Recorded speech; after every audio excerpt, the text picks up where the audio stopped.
অবস্থান্তর মৌল সম্পর্কে আমরা কিন্তু সবাই কম বেশি কিছু না কিছু জানি। তাহলে অবস্থান্তর মৌলটা কি?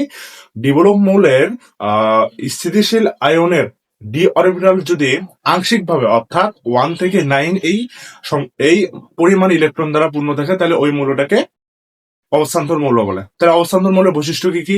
এরা প্রভাবক রূপে ক্রিয়া করে, এরা রঙিন আয়ন বা যৌগ গঠন করে, জটিল আয়ন গঠন করে এবং পরিবর্তনশীল জারণ অবস্থা প্রদর্শন করে। এখানে তোমাদের জন্য একটা প্রশ্ন রাখা হয়েছে, কোন আয়নটি রঙিন যৌগ গঠন করে? তাহলে অবস্থায় অবস্থান্তর মৌল হতে হবে, তাই না? আমরা এখানে দেখতে পাচ্ছি সিজিয়াম। সিজিয়াম কিন্তু এস বলক মৌল। সিজিয়াম কোন বলক মৌল? সিজিয়াম কিন্তু এস ব্লক মৌল। তাহলে অবস্থান্তর মৌল কি কখনো এস বলক হয় না? তাহলে এটা বাদ, এটা হবে না। তাহলে Sc3+ এটা কিন্তু ডি বলক মৌল। আমরা দেখি এটা যদি আমরা ইলেকট্রন বিন্যাস করি, তাহলে এটা আসবে হলো, দেখবা তোমরা 3d0 আসবে। 3d কত আসবে? 0 আসবে। কিন্তু আমরা বলছি স্থিতিশীল আয়নের আংশিক ভাবে 1 থেকে 9, যেহেতু 1 থেকে 9 এখানে 0 আছে, এটাও হবে না।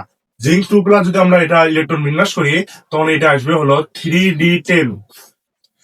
3d10 দেখো আছে, 1 থেকে 9 নেই, সুতরাং এটাও হবে না। আর এই Ni2+ যদি আমরা ইলেকট্রন বিন্যাস করি, এটা আসবে হলো 3d8। এটা দেখো আংশিকভাবে 1 থেকে 8, অর্থাৎ 8টি ইলেকট্রন দ্বারা পূর্ণ আছে আংশিকভাবে। সুতরাং কারেক্ট অ্যান্সার ইজ এ নম্বরটা। ঠিক আছে।